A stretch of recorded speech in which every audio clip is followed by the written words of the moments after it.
Welcome back, everyone. I am Piancey, and I'm joined, as usual, by my partner in crime, Mr. Bennett Tomlin. How are you today? I'm doing pretty good. How are you, Cass? I'm tired, but I'm good. As usual, kind of a hectic few days. A lot of press releases from Tether lately, but we already went over Tether and their Big 12 auditing. And it's funny to me that they're doubling down on that, I guess, is the only thing I want to say about that. But we're here to talk about something else today. Today we are talking about newly found, or not newly found. It's the right word here. Perhaps finally realized regulatory risk that is there and seems to be permeating the cryptocurrency industry in regard to exchanges specifically. So I think the first one we should probably talk about is Coinbase, because we have a big American audience. They have a huge American usership. So let's start with Coinbase and talk about what seems to be relevant from them.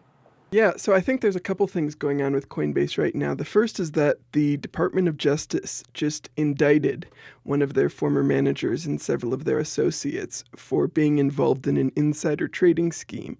And what was interesting is that the SEC came out as part of this case and ended up saying that 9 of the assets that this individual had insider traded were securities. At the time, there was a bunch of people upset that the SEC was using this as their opportunity to try to label these things as securities instead of going after the appropriate target like Coinbase. Luckily, a few days later, Bloomberg reported that Coinbase was under investigation for listing unregistered securities. Yeah, so I'm gonna go ahead and refer to Coinbase's blog, which, as of recording, they released 2 press releases on the same day and one the day before. So 3 press releases in a 2-day period. One is the crypto securities market is waiting to be unlocked, but first, we need workable rules. The second is institutional insights, our approach to crypto financing. And last, Coinbase does not list securities. End of story. Now, this is obviously the most interesting one. It's the shortest also. It is by their chief legal officer, Paul Grewal, who was at one point sitting on, I believe, the California Appellate Court, the 7th, is it 7th District, 9th District, something like that? Appellate Court as a judge. He was a judge. He's now their chief legal officer. He's been so for a while. This 2-minute blog post just says that they don't list securities. There's no real argument about it. No. There is an argument. The argument is that Coinbase has a process that decides whether or not things are securities. In all of these cases, Coinbase's process said these are not securities, and so these are not securities regardless of what the Securities Enforcement Commission might think. Right, and do we know what their process consists of? Well, I think it consists of calling up Coinbase Ventures, seeing what the biggest investment... I'm being somewhat glib, but I mean, we're talking about an exchange that has listed Tether. Well, Gary Gensler is saying he thinks all stablecoins are securities, listed EOS, despite them agreeing to a consent order that their initial sale of the ERC20 token was a securities sale, and Litecoin, right? This is an exchange with a long history of curious listing practices. I previously have talked about Charlie Lee, not on this podcast, but I remember mentioning that day that all of this came out, that they were looking at. Do we have the names of the tokens that were mentioned by the SEC? Can you give us those names? Yes, well, at least several of them. Tribe, Alchemix, XYO, whatever that is, Gala, ENS, and Power, among others. I'm sure I can find. They listed Alchemix? Well, no, this person insider traded Alchemix, apparently. I don't see, because this was a thing. There was 9 mentioned, and at the time, Coinbase only had 7 of them listed. Oh. That's interesting. I do think it's funny that Alchemix was mentioned because that is another thing that we have not talked about on here, but we're not big fans of otherwise. So yeah, I wonder what their process is for taking care of all this stuff. I have a feeling it is not very thorough. But they should share that anyway. If they have some process to determine whether these things are securities or not, and it's actual, they're actually able to determine it apparently better than the SEC, then they should probably share that with the SEC and with the public at large, right? Yes. Well, and I mean, we do know a while ago that Coinbase published this blog post entitled Improved Clarity and Guardrails for New Assets on Coinbase that talked about some of the additional steps they were taking to help make sure there was no conflict of interest. And oh my God, it was written by the person who got indicted. Like Coinbase had They did scrub his name. They did scrub his name from the article, though, to be fair. So that's good. So yeah, a lot of transparency from these companies is what we're noticing. They're very open, and they want regulatory clarity, but only if the regulatory clarity says, "My God, you're doing great. Look at these tokens. How could they ever be securities? It's just a bunch of people investing money in a small team who control the entire thing, and you hope that by making your investment, you'll end up earning more money. How could that possibly be a security?" Yeah. End of the story. So that seems like big trouble. Yeah, we do not list securities, period. I love that Bitfinex and Coinbase and stuff like end blog posts like full stop, period. They're like a fucking 14-year-old girl like blogging and saying like, I just can't deal with this anymore. I'm over it, period, end of paragraph, nothing else to say. And you're like, I think there's a lot more to be said here, guys. Listen, you can't just say that. I'm sorry. It's not... Cass, they're just degen builders. And this is just how degen builders who get out there and make things.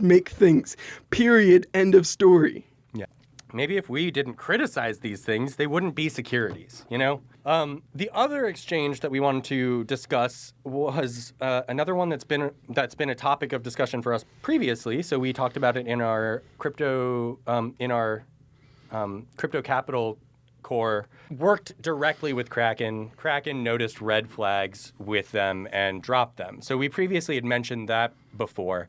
I think we also have seen that Jesse Powell has talked openly on Twitter and other platforms about how they use PayPal and other kind of third-party payment processors as ways to pay out customers, which obviously I think it doesn't seem like that's acceptable. But I don't know. Anyway, what's the deal with them and why are they getting brought up suddenly as well? Well, they're being brought up because the New York Times reported that the Treasury Department is investigating them and is likely to fine them for serving sanctioned countries. And in the New York Times reporting, they mention how at one point Jesse Powell shared a spreadsheet that had listed where all the customers were that were verified customers of Kraken, and on it they just openly listed a bunch of people in sanctioned countries. And so they sent that in the company Slack, and that's what Jesse Powell was doing when he wasn't arguing whether or not he should be able to say the N-word. They should take Slack away from Jesse, just as an aside. And so it seems the Treasury Department is investigating Kraken for sanctions violations. Right. So we've got sanctions violations and possible kind of what appears to be listing securities that probably shouldn't have been listed. I posed the question on Twitter about a hypothetical, and so I want to make sure that everybody is clear. I'm not asking this question because I think it's definite or even likely. I'm posing this question as a hypothetical because I think this is what's on everyone's mind, is this idea that what's the worst case scenario for Coinbase if the SEC does indeed find that they've listed perhaps some unregistered securities, and what seemed to be the scariest response to that was I believe it was this is like the third episode in a row I've mentioned Patrick McKenzie, I think. At Patio11 on Twitter, who said something along the lines of, well, anyone who bought these tokens at the price they purchased them at can then request that Coinbase pay them back at purchase price, give them the money back at purchase price, which would probably be pretty devastating for Coinbase in a number of different ways. First off, that's going to end up being quite a bit of money if people take advantage of it. And obviously, the market is down, so they probably would. But additionally, it's troubling because if that is proven and they do have to delist all these tokens, I would presume that they are going to have to delist many more tokens, and that could pretty much fuck up their entire business model. Yes.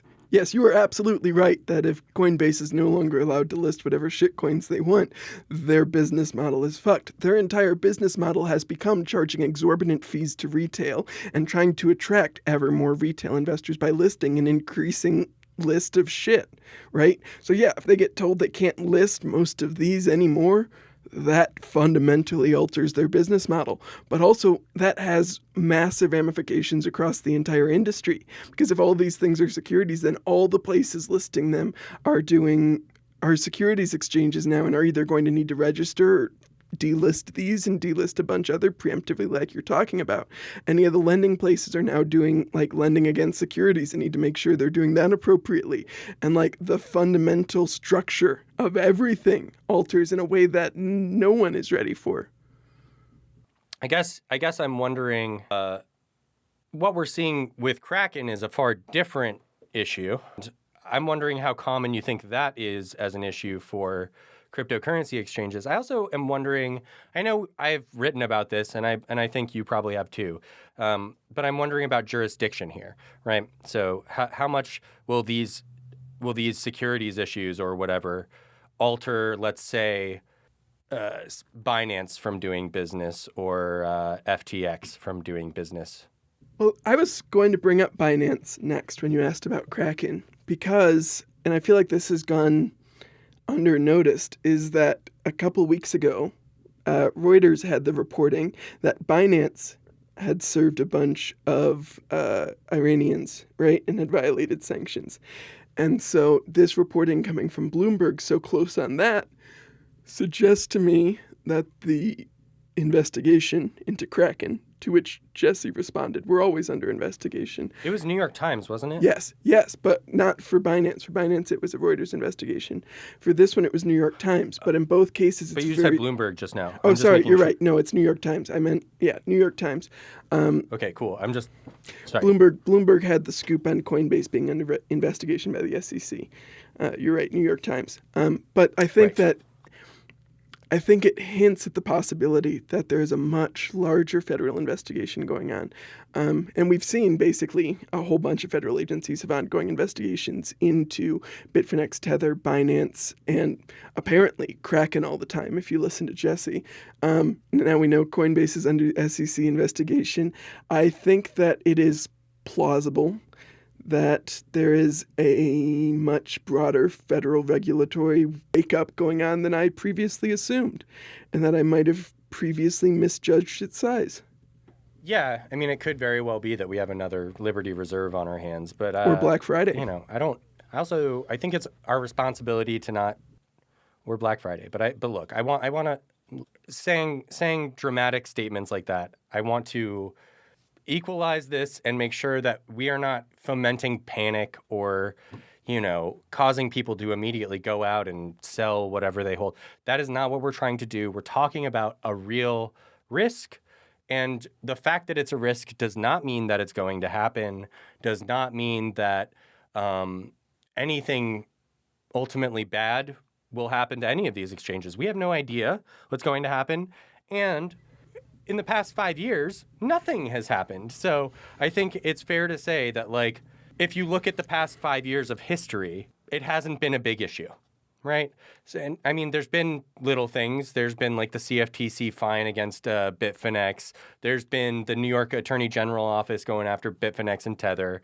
wonderful things that happened, and I'm glad they happened. But that is a very small numerical set when you can think about how many cryptocurrency exchanges have existed and fallen apart or still exist to this day. So yeah, those numbers are very tiny. And even the ones we're talking about, real regulatory risk, I mean, I don't really know. I don't know. They're able to get Liberty Reserve. That's in Costa Rica. So I think that's a pretty amiable country to American law. But I think a lot of these individuals, like 3AC, and we already saw, I mean, Arthur Hayes of BitMEX fame, which is, if anyone is unfamiliar, is essentially a derivatives. It's not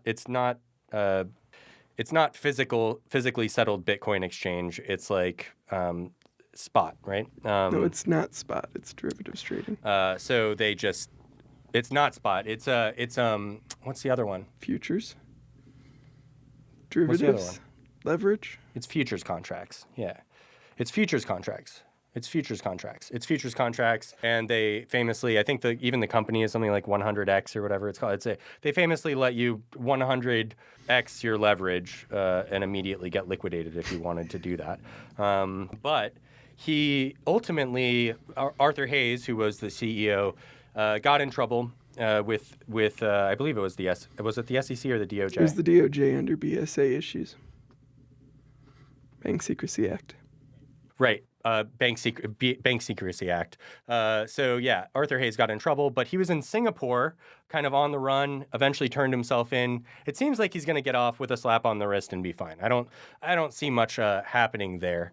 If any of these work out that way, I would presume it would also be similar, but like the actions of 3AC, for instance, or Do Kwon make one wonder if these individuals are as amiable to U.S. law and coming in and talking to U.S. regulators and lawyers after getting in trouble. So I have my doubts, you know. Yeah, I mean, there's certainly reasons to have doubts for several of the reasons you brought up here. One, there hasn't been a ton of regulator action. There hasn't been a ton of law enforcement action, so betting against it has been a very safe bet.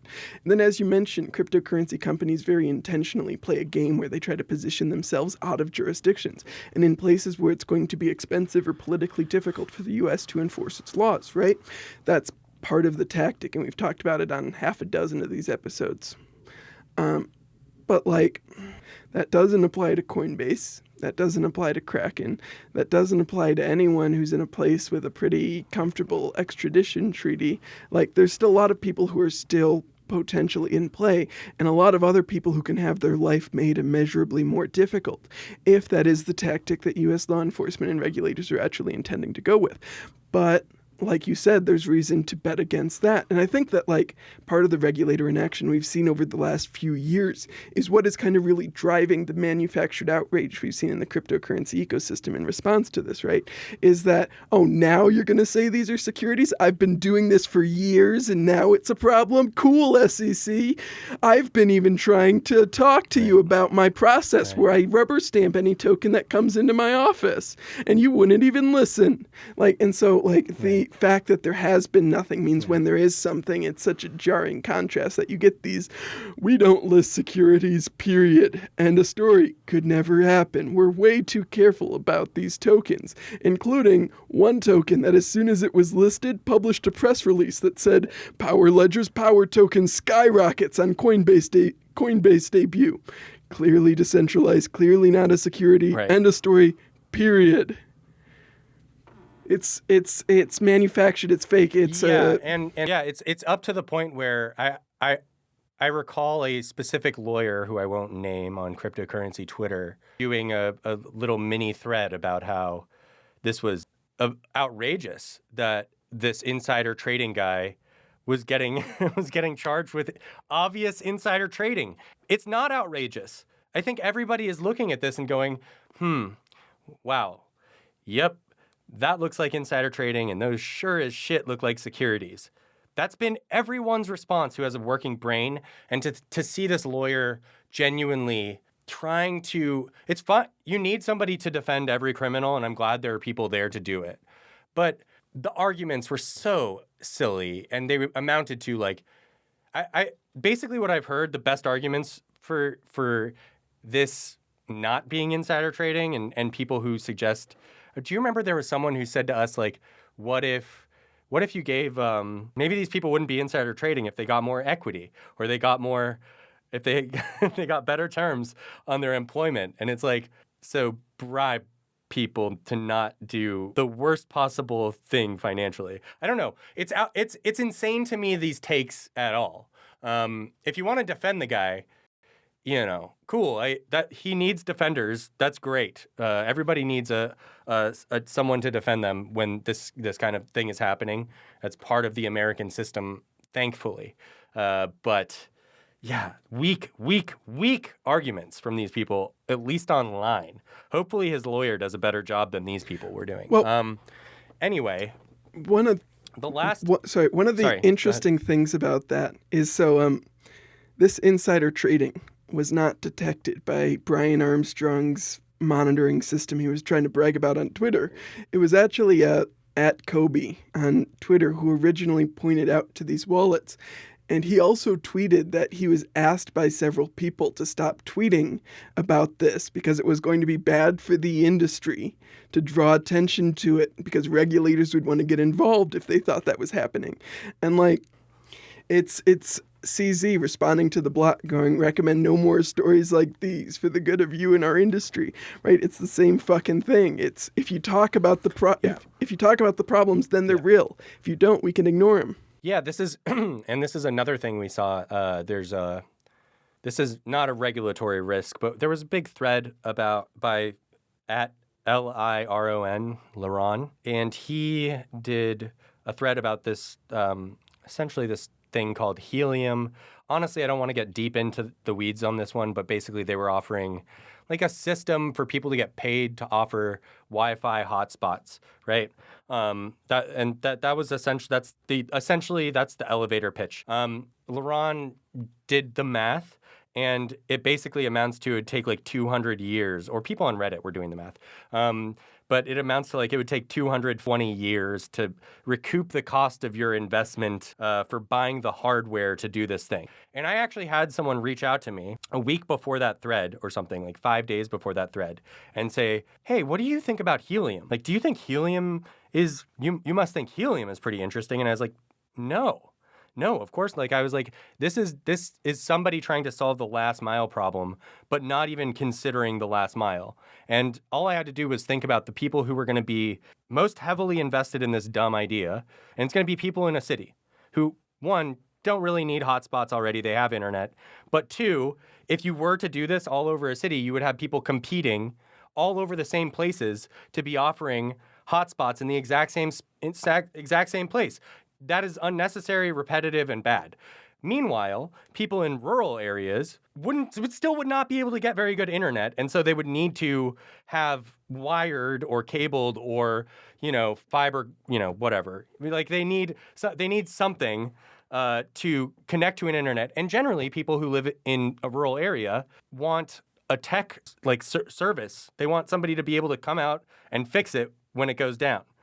And I don't even know if Helium offers that. I doubt it. But anyway, I guess what I'm saying here is that there's been a lot of promises and conjecture, a lot of nothing bad can possibly happen. And I think we're realizing now that it can and it does. And not all of these things are winners. And if you're gonna list all this stuff, if you're gonna just go for it, there's probably gonna be some level of consequence, I suspect, eventually. Who knows how big or terrifying those consequences are? Maybe it's, I think I asked the question originally and thinking that ultimately the worst thing that could happen to Coinbase would be a fine. And it sounds like it could be much worse, but I still think it would ultimately probably be like a slap on the wrist and please don't do this again, Yes.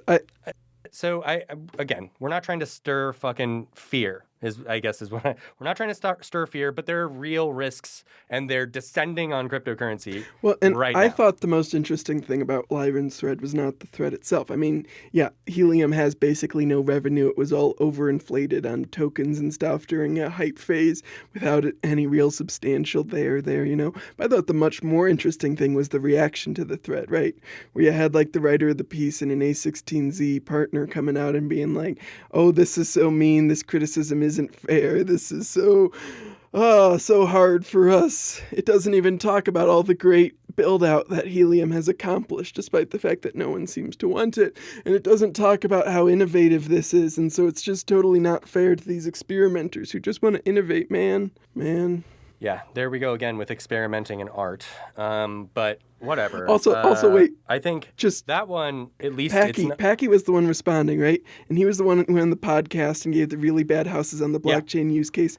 And then later posted a different clip of him on a different podcast, right? And wasn't his use case at that point Helium? I think his second Web3 use case after he bombed the first time was Helium. I'd have to look it up to be sure, but right. Yes, and then he did he did a 7,000 the writer word wrote, novella response to no, Packy wrote that. No. The writer was upset that Packy wrote a 7,000 word novella response to that thing, and someone noticed that it was clearly angsty towards Liron. But they were like, yeah, he deserves this hate, and Packy was like living in it and enjoying it and saying like, yeah, I'm glad you noticed this because this guy's just a bad actor. And it's like, no, man, you just wrote a 7,000 word response about a broken thing. And you're not even acknowledging your own participation. There were more people I honestly wish there was more people being held responsible in some way. I don't even mean in a regulatory sense. You know what I mean? Like, I don't want everybody to go to fucking jail. That's not my point. But, like, I don't know.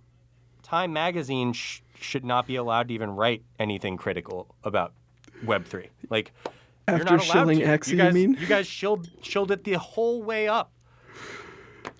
From Axie Infinity, which they shilled and talked about how great it was for Filipinos, and now they're like, oh my God, it's a Ponzi scheme? And you're like, are you guys just... Who could have ever figured this out? And to their own NFTs that they were shilling at the top. I'm sure that those Time Magazine NFTs are doing just great. I'm sure the floor hasn't fallen out from those things, right? Just give me a fucking break, dude. You're not allowed. Stop. Oh, but you can't say who's allowed to say what. What kind of what is it? Reliable narrator, I guess, is the word I would want to use. Like, they're not reliable narrators, you know?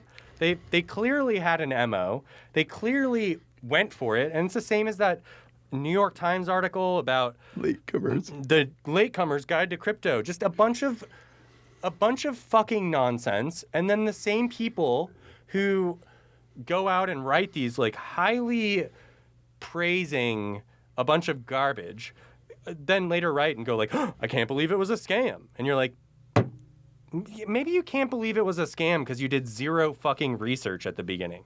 You know, maybe that's why. I don't know. That's crazy, I guess. Crazy that journalists for respectable media operations should do their own research. That's what I mean. It's just like someone should hold them responsible. They're the ones who should be held responsible as well. They're the ones who help. People forget, but like Ponzi schemes work best when the media plays right into them and says, oh my God. How does he do everyone it? is making money. That's how the first Ponzi scheme made a bunch of money. How does he do it? It's incredible. Yeah. Look at how much these people are benefiting. Everyone's getting rich and you aren't. But unfortunately, there's no regulatory risk for Unless there is. You know, for these companies.